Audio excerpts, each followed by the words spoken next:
샬롬 샬롬 샬롬 샬롬. 하나님 사랑합니다. 여러분 주 안에서 사랑합니다. 역대 21장 말씀이죠. 그가 이스라엘 왕들의 길로 행하여 이는 아합의 딸 그의 아내가 되었습니다. 여호람도 역시 또 이스라엘 왕들의 길로 행하였다. 그래서 여로보암처럼 죄악의 길로 갔다라는 뜻을 갖고 있죠.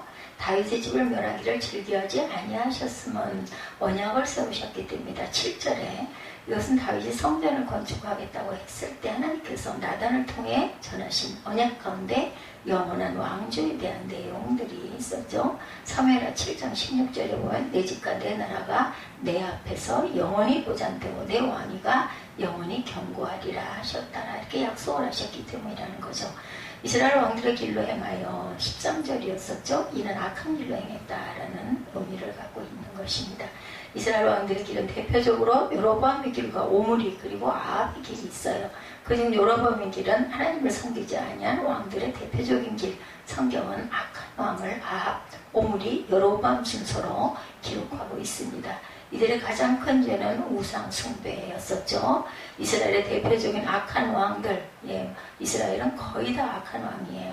열왕기상 15장 34절에 바사가 야훼 보시기에 악을 행하여 16장 19절에 열왕기 3입니다. 그가 여로보암의 길로 행하여 열왕기상 16장 26절에 느바세 아들 여로보암의 모든 길로 행하여 계속해서 얘기하고 있습니다. 오므리 열왕기상 16장 25절에 오므리가 야훼 보시기에 악을 행하되 그 전에 모든 사람보다 더욱 악하게 행했다 이렇게 말씀하죠.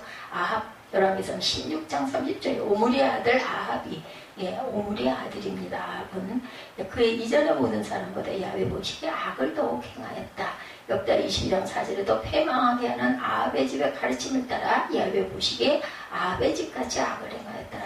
아합이 아주 악한, 그리고 아합의 아버지 오므리는 더 악한 왕이었다라는 내용들이 담겨져 있습니다. 남왕국 유다의 제5대 왕이었던 여호람의 통치 행적에 대해서 서술하고 있습니다. 남왕국 왕인데 북왕국 왕처럼 여로보암처럼 행했어요.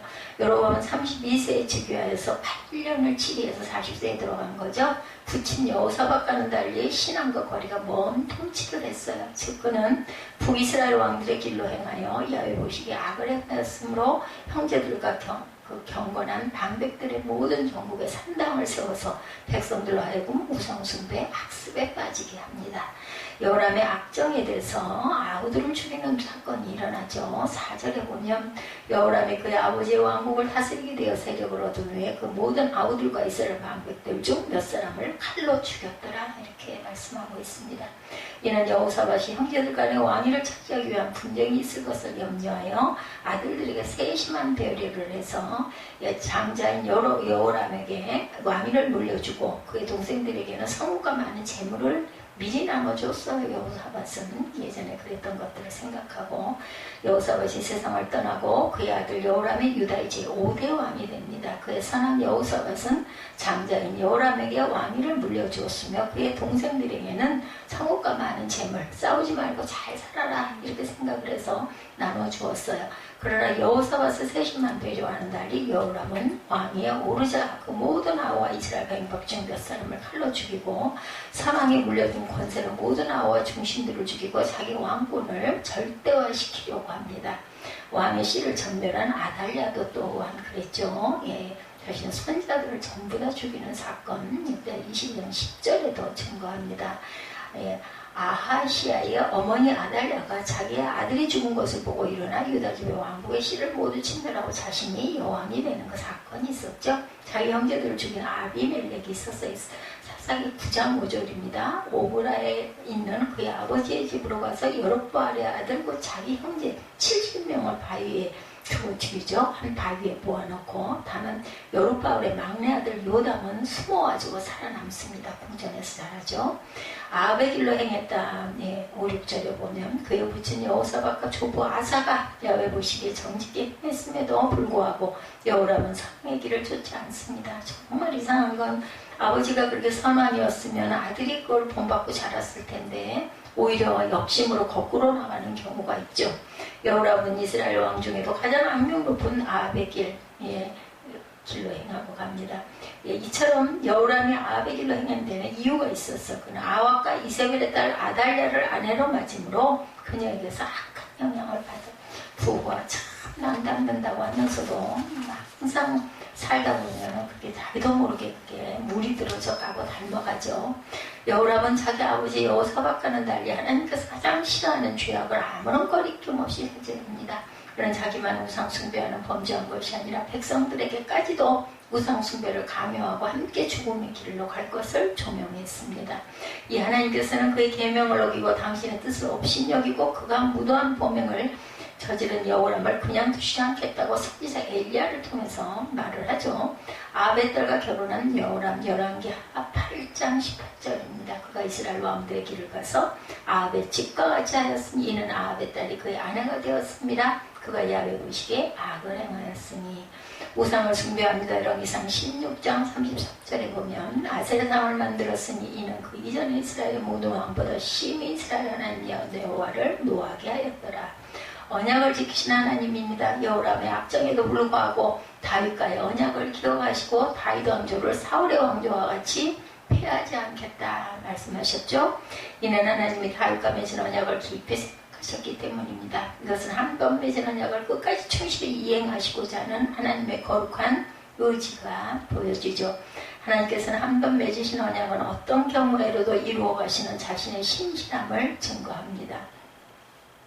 우리가 아직도 살아있고 그 성도 안에 존재하는 것은 우리의 믿음이 좋아서가 아닙니다. 예수 그리스도의 피 흘리신 가운데 베풀어 주신 하나님의 은혜 때문인 것을 우리가 항상 기억하고 항상 겸손해야 되겠죠. 하나님은 북왕국 이스라엘 왕조가 자주 바뀌는 와중에도 다윗 왕조는 계속 유지되도록 놔두십니다. 그래서 여호람의 범죄가 말로 다 할 수 없이 과중한데도 불구하고 그의 아들 여호아하스를 살려놓으십니다. 미쁘신 하나님이죠. 디모데후서 2장 13절에 증거합니다. 변함이 없으신 하나님. 야고보서 1장 17절입니다. 온갖 좋은 은사와 온전한 선물이 다 위로부터 빛들의 아버지께부터 내려오나니 그는 변함도 없으시고 회전하는 그림자도 없으십니다. 우리가 잘 아는 말씀입니다. 그래서 쇠약해집니다. 에돔과 림나가 유다를 배반하죠. 10절에 보면 말씀합니다. 우리 21장 1절에서 10절까지 천천히 합독해서 읽습니다. 여호사밧이 그의 조상들과 함께 누움에 그의 조상들과 함께 다윗성에 장사되고 그의 아들 여호람이 대신하여 왕이 되니라. 여호사밧의 아들 여호람의 아우들 아사랴가 여히엘과 스가랴와 아사랴와 미가엘과 스바디아는 다 유다 왕 여호사밧의 아들들이라. 그의 아버지가 그들에게 은금과 보물과 유다 견고한 성읍들을 선물로 후히 주었고 여호람은 장자임으로 왕위를 주었더니 여호람이 그의 아버지의 왕국을 다스리게 되어 세력을 얻은 후에 그의 모든 아우들과 이스라엘 방백들 중 몇 사람을 칼로 죽였더라. 여호람이 왕위에 오를 때 나이가 32세라 예루살렘에서 8년 동안 다스리니라. 그가 이스라엘 왕들의 길로 행하여 아합의 집과 같이 하였으니 이는 아합의 딸이 그의 아내가 되었습니다. 그가 야훼 보시기에 악을 행하였으나 여호와께서는 다윗의 집을 멸하기를 즐겨하지 아니하셨음은 이전에 다윗과 더불어 언약을 세우시고 또 다윗과 그의 자손에게 항상 등불을 주겠다고 말씀하셨습니다. 여호람 때에 에돔이 배반하여 유다의 지배하에서 벗어나 자기 위에 왕을 세우므로 여호람이 지휘관들과 모든 병거를 거느리고 출정하였더니 밤에 일어나서 자기를 에워싼 에돔 사람과 그 병거의 지휘관들을 쳤더라. 이와 같이 에돔이 배반하여 유다의 지배하에서 벗어났더니 오늘까지 그러하였으며 그때 림나도 배반하여 여호람의 지배하에서 벗어났으니 이는 그가 그의 조상들의 하나님 야훼를 버렸습니다. 이렇게 악행을 한 그런 내용입니다. 오늘 본문이 11절부터 20절까지기에 앞절 1절부터 10절을 다시 한번 우리가 읽어봤죠. 이렇게 하나님은 언약을 지키신 다윗과 같이 너희 그 왕조가 항상 이어지게 하겠다. 그리고 너희의 등불이 되어주겠다 말씀하신 것을 지키시기 위함이었다. 에돔과 림나가 유다를 배반한 사건 10절에 우리가 읽었죠. 이와 같이 에돔이 배반하여 유다의 지배하에서 벗어났더니 오늘까지 그러하였으며 그때 림나도 배반하여 여호람의 지배하에서 벗어났으니 이는 그가 그의 조상들의 하나님 야훼를 보였습니다. 역대기 기자는 여호람 시대에 유다의 속국이었던 이방 민족들이 반역하여 독립을 이루게 된 이유를 여호람이 그 열조의 하나님 야훼를 버렸기 때문이다 이렇게 증거합니다. 에돔은 유다에게 공물을 바치던 이방 나라였고 림나는 유다의 한 지방이었어요. 그런데 배반하여 유다에서 벗어납니다. 유다의 국력이 이렇게 쇠약해지죠. 10절에 보면 이와 같이 에돔이 배반하여 유다의 지배하에서 벗어났더니 오늘까지 그러하였으면 그때 림나도 배반하여 여호람의 지배하에서 벗어났으니 이는 그가 그의 조상들 하나님 여호와를 버렸습니다. 에돔의 배반에 대해서 21장 8절에도 여호람 때 에돔이 배반하여 유다의 지배하에서 벗어나 자기 위에 왕을 세웠다 이렇게 증거하죠. 여호람의 우상 숭배에 대해서 11절부터 계속 이어집니다. 여호람이 또 유다의 여러 산당을 세워 예루살렘 주민으로 음행하게 하고 유다를 미혹하게 했습니다. 자기만 그런 게 아니라 이스라엘 백성들에게 그렇게 하도록 그죠? 우상 숭배를 하도록 하는 역할을 합니다. 즉 그는 그의 백성들을 바로잡으라고 준 권력을 가지고 신앙을 파괴하는 데 사용합니다. 음란하듯 우상을 섬기게 했다. 11, 2절이죠. 여호람이 또 유다 여러 산에 산당을 세워 예루살렘 주민으로 음행하게 하고 유다를 미혹하게 하였으므로 선지자 엘리야가 여호람에게 글을 보내어 이르되 왕의 조상 다윗의 하나님 야훼께서 이같이 말씀하시기를 내가 내 아비 여호사밧의 길과 유다 왕 아사의 길로 행하지 아니하고 말하죠. 하나님과 함께 할 때 형통합니다. 여호수아 1장 9절입니다. 내가 내게 명령한 것이 아니냐 강하고 담대하라 두려워하지 말라 놀라지 말라 내가 어디로 가든 내 하나님 야훼가 너와 함께 하시느니라 말씀합니다. 엘리야의 심판을 예언하죠. 12절에 선지자 엘리야가 여호람에게 글을 보내어 이르되 왕의 조상 다윗의 하나님 야훼께서 이같이 말씀하시기를 내가 내 아비 여호사밧의 길과 유다 왕 아사의 길로 행하지 아니하고 오직 이스라엘 왕들의 길로 행하여 유다와 예루살렘 주민들이 유명하게 하기를 아합의 집이 유명하듯 하며 또 내 아비 집에서 너보다 착한 아우들을 죽였으니 여호와가 내 백성과 내 자녀들과 내 아내들과 내 모든 재물을 큰 재앙으로 치시리라. 또 너는 창자의 중병이 들고 그 병이 날로 중하여 창자가 빠져나오리라 하셨다 하였더라. 여호와께서 블레셋 사람들과 구스에서 가까운 아라비아 사람들의 마음을 격동시키사 여호람을 치게 하셨으므로 그들이 올라와 유다를 침략하여 왕궁의 모든 재물과 그의 아들들과 아내들을 탈취하였으므로 막내 아들 여호아하스 외에는 한 아들도 남지 않았더라. 여호아하스 하나만 살았어요. 그죠? 그래서 불치의 병이 들게 합니다. 18절에 미디안을 떠나 바란에 이르고 거기서 사람을 데리고 애굽으로 가서 애굽 왕 바로에게 나아가매 바로가 그에게 집과 먹을 양식을 주며 토지를 주었더라. 21장 28절에도 이런 말씀이 있습니다. 악행을 따르는 복, 로마서 2장 9절에도 보면 악을 행하는 각 사람의 영에는 환난과 공고가 있으니 먼저는 유다인에게 그리고 헬라인에게 다 악을 행해서는 결론은 이렇게 된다라는 거. 10절에도 로마서 2장 10절입니다. 선을 행하는 각 사람에는 영광과 존귀와 평강이 있으니 먼저는 유대인에게요 그리고 헬라인에게다. 그러니까 유대인과 이방인 모두에게 이렇게 평강이 있을 것이다. 선을 행하는 각 사람.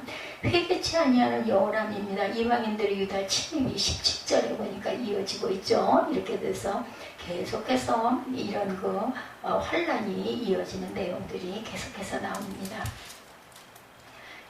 역대하 21장 말씀이죠.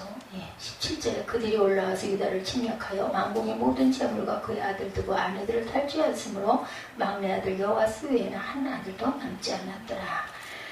그들이 올라와서 유다를 이렇게 침략합니다. 솔로몬의 대적이 됐어요. 르손 열왕기상 11장 23절에도 보면 하나님이 엘리아다의 아들 르손을 일으켜 솔로몬의 대적자가 되게 하시니 그는 그의 주인 소바왕 하다데셀에게서 도망한 자라. 그 르손에 대해서 설명합니다. 아끼는 자 없이 세상을 떠납니다. 19절에 보면은 여호람이 이렇게 악행을 행했으니 누가 아끼겠습니까? 이방인의 유다 침입으로 막대한 피해와 굴욕을 당한 여호람은 끝까지 회개하지 아니해서 엘리야의 예언대로 창자의 불치의 병이 들죠. 그러나 그는 자신의 몸에 불치의 병이 2년이나 계속되어도 회개하지 않습니다. 결국 그는 2년 동안 앓다가 창자가 빠져나와 죽게 되죠. 그가 죽을 때 아무도 해석하게 생각하지 않았다. 그리고 아끼는 자 없이 세상을 떠난 여호람을 백성들은 열왕의 묘실에 장사하지도 않습니다. 날로 중해지는 창자의 병이죠. 15절에 또 너는 창자의 중병이 들고 그 병이 날로 중하여 창자가 빠져나오게 되리라 하셨다 하였더라. 아끼는 자 없이 죽었더라. 여호람이 32세에 즉위하고 예루살렘에서 8년 동안 다스리다가 아끼는 자 없이 세상을 떠났으며 무리가 그를 다윗성에 장사하였으나 열왕의 묘실에는 두지 아니하였더라. 선한 길을 걸었던 여호사밧이 죽자 그의 아들 여호람이 유다의 왕이 돼서 선한 여호사밧과는 달리 이렇게 악행의 길을 걸었다. 그가 8년 동안 유다를 통치하자 나라 안에는 우상 숭배가 가득하게 되죠. 이를 통해 우리는 지도자가 얼마나 중요한가를 알 수 있습니다. 그러므로 우리는 지도자를 정말 잘 뽑아야 되겠고 그를 위해 기도하는 저와 여러분들이 돼야 되겠죠. 하나님을 우리는 항상 두려워해야 합니다. 그게 우상 숭배가 어떤 것인지 알고 나니 얼마나 그 혹해갖고 빠지겠어요. 그죠? 문란하게 되죠. 남왕국 유다의 왕 여호람의 일생에 대한 기록이 짧게 기록되어 있죠. 11절에서 20절. 여호람은 유다 가문의 왕들 중 역대기 기자가 완전하게 부정적으로 평가한 첫 번째 왕입니다. 그에 관한 이야기 속에 조금이라도 긍정적인 구성은 하나도 없습니다. 오직 하나 있다면 그런 못된 인간에도 불구하고 하나님께서는 다윗에게 하신 약속 때문에 일말의 은혜를 베푸셨다는 것. 우선 그의 그다지 길지 않던 삶을 보면 나이 32살의 아버지 여호사밧에 이어 유다의 왕이 되죠. 장남이었고 여러 명의 아부들이 있었습니다. 그죠? 이 아부들은 그들의 아버지 여호사밧으로부터 은금과 보물과 유다의 견고한 성읍들을 선물로 후하게 물려받았는데 여호람은 자기 왕권이 확립되자마자 끔찍한 피해 숙청을 단행합니다. 자기 모든 아부들을 죽인 거예요. 그뿐 아니라 자기 아내가 북왕국 이스라엘의 아방의 딸이었는데 그녀와 함께 따라와 권력을 행사하고 있던 북왕국 출신 왕족들 몇 명도 죽입니다. 매처까지 정리해서 천하의 권력을 완전 독점해버린 거죠. 권력뿐 아니라 선왕이 남긴 금은보화와 성읍들까지도 자기 한 사람의 손안에 회수해버립니다. 그의 할아버지 아사나 아버지 여호사밧은 역대 칭찬받은 남왕국 유다의 왕들이었는데 자신의 조상들의 강기를 따르지 않고 북왕국의 이스라엘의 역대 왕들의 강기를 따라가죠. 그 중에서도 가장 악한 왕 아합의 집과 같이 행하여 하나님 보시기에 악을 행했다. 딸이 아합의 딸이었으니 그렇게 된 거죠. 이러한 악을 행하는 것밖에 모르는 왕을 하나님께서 그냥 두실 리가 당연히 없죠. 하나님께서 채찍을 드십니다. 남왕국 유다에 복속해 살며 조공을 바치던 에돔과 림나가 배반하여 스스로 독자적인 왕을 세우고 유다의 지배하에서 벗어납니다. 유다 동남쪽에 위치한 에돔은 다윗이 온 이스라엘의 왕이 된 후 일찌감치 수비대를 배치했던 곳이고 그때부터 온 에돔 사람이 다윗의 종이 되었어요. 림나는 예루살렘에서 서쪽으로 20km 떨어져 있는 블레셋과의 접경 지역에서 유다의 조공을 바치며 살고 있었는데 역대기 기자는 그런 에돔과 림나가 배반하여 유다의 지배하에서 벗어난 것이 여호람이 그의 조상들이 하나님을 버렸기 때문이라고 분명하게 밝히고 있죠. 10절에 여호람은 제 손으로 제 발등을 찍은 것이나 다름이 없습니다. 선왕으로부터 견고한 성읍을 물려받은 여호람의 아우들은 사실상 여호람과 함께 큰 영토를 나누어 지킬 수 있는 군신이었을 것인데 그들을 제 손으로 미리 죽여버렸기 때문에 결국은 이런 그 사건이 일어나는 거죠. 누가 지키겠어요? 다 죽었으니.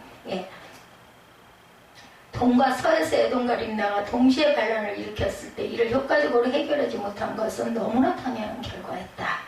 북왕국 이스라엘에서 맹활약했던 선지자 엘리야로부터 편지가 날라왔죠. 11절에 엘리야의 편지가 날아오게 된 원인을 밝힙니다. 여호람이 유다 여러 산에 산당을 세워 예루살렘 주민들이 음행하게 하고 유다를 미혹하게 하였으므로 선지자 엘리야가 여호람에게 글을 보내죠.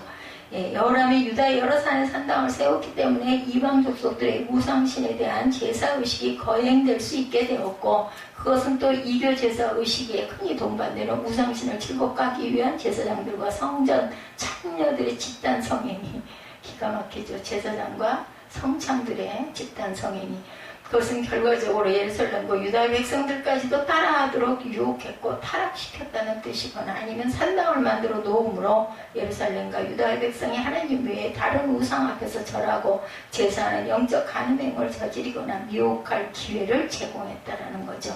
이렇게 엘리야가 편지로 전하는 하나님의 징벌의 예언이죠. 12절에서 15절이죠. 왕의 조상 다윗 하나님 야훼께서 이같이 말씀하시기를 내가 내 아비 여호사밧의 길과 유다 왕 아사의 길로 행하지 아니하고 오직 이스라엘 왕들의 길로 행하여 유다와 예루살렘 주민들이 음행하게 하기를 아합의 집이 음행하듯 하며 내 아비 집에서 너보다 착한 아우들을 죽였으니 야훼가 내 백성과 내 자녀와 내 아내들과 내 모든 재물을 큰 재앙으로 치시리라.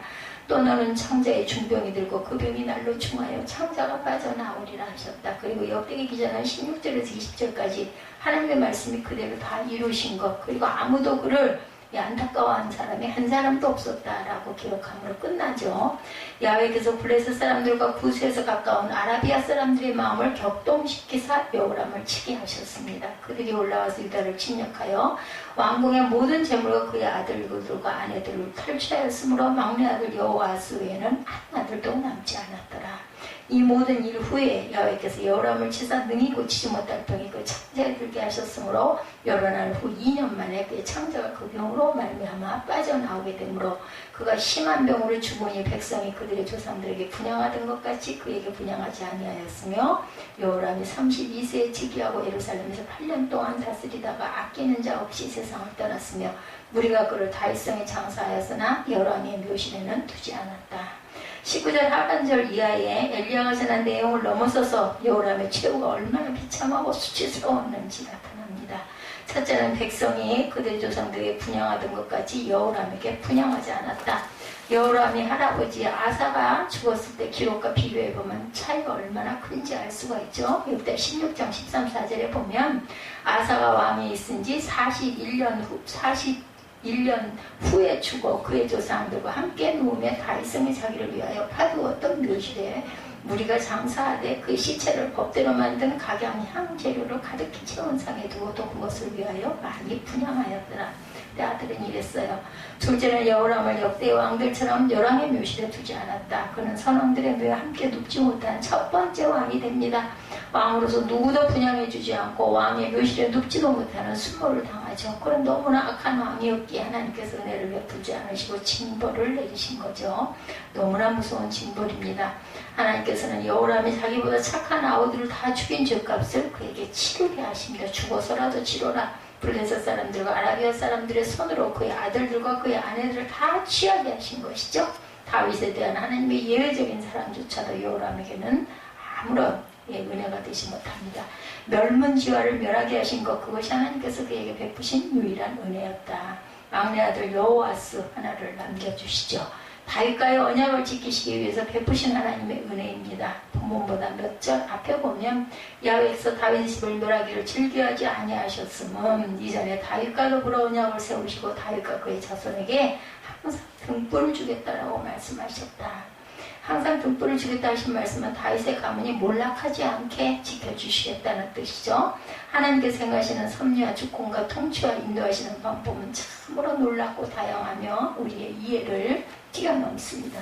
이 세상에서 우리 삶의 주변에 우리도 순간순간마다 끊임없이 일어나는 수많은 일들을 다 이해할 수가 없어요. 하나님께서 때로는 선하고 의로운 이들이 이유를 알 수 없는 핍박을 당하고 고난을 겪고도 모르시는 듯 사태 수습에 개입하지도 않으시고 문제를 해결하지도 않으시고 악인들이 기고만장하고 승승장구하게 내버려 두신 같을 때가 있어요. 그죠? 거짓말 잘하고 음행하게 밥 먹듯 하고 악한 자들끼리 작당해서 치부하고 권력 행사하고 거들먹거리는 거 하면 정직하고 성실하게 일하는 사람들은 손해만 보고 오해만 사고 오히려 부정했다가 공격받고 명예를 짓밟힐 때가 많이 있습니다. 악한 자들끼리 돈과 권력을 가지고 짜고 하면 이길 길이 없어요. 세상에서. 오히려 아주 그냥 정말 너무너무 억울한 일 당하는 일들이 너무나 많죠. 그런데 진리는 결국은 승리하고 정의는 반드시 이긴다는 말은 말도 안 되는 소리같이 들릴 때가 있고 우리 마음의 의심과 흔들림이 많습니다. 그럴 때 도대체 하나님 어디 계시는 것인지, 주무시고 계시는지, 안 보고 계시는지, 뭐하고 계시는지 억울하죠. 왜 나의 원통함을 알아주지 않으시는지, 온 천하에 나의 무지함과 결백함을 증명해 주시지 않는지, 왜 하나님은 저런 악한 자들을 당장 벌하고 없애지 않으시고 내버려 두시는지 우리가 부르짖게 되죠. 하나님과 항변도 하고 의심도 품고 하나님을 떠나게 해도 됩니다. 근데 하나님께서는 요셉이 그를 실토한 그 형들에 의해 이집트로 가는 미디안 상인들에게 팔려갈 때 천인공노할 악한 일임에도 불구하고 이 형들이 하는 일을 막지도 벌하지도 않고 내버려 두심으로 결과적으로 요셉을 이집트의 총리 대신이 되게 만드시고 그의 지혜로 이집트 땅에 몰아닥친 기근에 대비해서 이집트뿐만 아니라 야곱과 그의 온 가족을 살리는 큰 일을 이루는데 요셉의 형들이 악한 일을 이용하시기도 한다라는 것. 이렇게 하나님께서는 때로는 더 큰 의와 선을 이루시기 위하여 일시적으로 사람들이 저지르는 악과 불의에 대한 당장 징벌하시는 것을 반응하지 않고 기다리시고 참으시는 경우도 있다라는 것. 하나님의 뜻을 우리가 다 잘 모르죠. 이런 하나님의 지혜와 세상사의 인도 방법과 섭리를 우리가 이해한다면 이 세상에서 일어나는 온갖 종류의 그러한 일시적인 악과 불의와 부조리를 잘 견디고 극복하고 승리할 수가 있습니다. 그러나 이 하나님의 인내를 절대로 악용해서는 안 된다. 우리가 그 무슨 짓을 해도 언제나 아무런 반응을 안 하시거나 늦게 하시는 것은 아니죠. 어떤 때는 빨리, 때로는 즉각적으로 반응하시고 당장 벌 주시기도 하시는 하나님이심을 보여주는 예가 바로 오늘 본문 여호람의 경우. 여호람의 이야기는 그래서 우리에게 하나님을 두려워하게 만드는 그러한 경우입니다. 여호람이 자기 아우들을 죽이자 하나님께서는 그의 아들들과 아내들 다 데려가 버리죠. 여호람이 그의 에돔과 림나를 그 아우들의 소유였던 성읍들과 금원보화를 다 자기 것으로 만들자 그로 하여금 잃게 하셨고 블레셋과 아라비아로 하여금 유다를 침략해서 그 모든 재물을 탈취하게 하죠. 무서운 하나님이십니다. 여호람이 하나님만을 섬기지 않고 산당을 세워 우상신을 섬기게 만들자 하나님에 대한 경외심을 잃어버리자 하나님께서는 그가 받아야 할 왕으로서의 모든 존경심을 다 잃어버리게 합니다. 그는 왕이 주고받아 마땅한 기본적인 예우를 박탈하시죠. 아무도 그에게 분양하는 이도 없고 그 묘실에 왕자의 묘실에 눕지도 못합니다. 기가 막힌 하나님이 모르실 것이라고 생각하는 착각이죠. 모두 다 기억하고 계시고 진정으로 회개하고 용서를 빌면 용서하시고 기억 축자하지 않으시는 은혜의 하나님이 또 이러한 정죄의 하나님이 되시기도 한다라는. 그래서 하나님을 두려워해야 되죠. 그리고 빨리 잘못된 것은 회개해야 합니다. 진정한 회개는 하나님께서도 하고 죄 지은 당사자에게도 용서를 비는 것. 여호람의 죄는 자기의 창자가 빠져나와 죽는데 그치지 않아요. 자기 가족 모두에게 치명적으로 미쳐지죠. 다 죽고 본문 끝절에 여호람이 32세에 즉위하고 예루살렘에서 8년 동안 다스리다가 아끼는 자 없이 세상을 떠났다. 그가 죽었을 때 아무도 아까워하는 사람이 없었다라는 거죠. 달리 말하면 그놈 참 잘 죽었다 하는 말이죠. 실컷 살아놓고 그렇게 죽어서는 안 되겠죠. 누구나 언제 죽을지 모르는데 죽기 전에 회개할 것 다 회개하고 용서 빌 것 용서 빌고 언제 무슨 일이 어떻게 일어날지 모르기 때문에 나이가 들면 아니면 몸이 연약해지면 이런 부분들 주변을 잘 정리할 줄 알아야 되겠다. 오늘 본문의 여호람은 우리에게 어떻게 살아서는 안 될 것인지 어떻게 죽어서는 안 될 것인지 부정적인 본보기를 통해서 우리에게 말씀하고 계십니다. 반면 교사를 삼아서 하나님을 두려워하며 후회 없는 믿음의 삶을 살아가는 저와 여러분들이 되시기를 주님의 이름으로 축복합니다.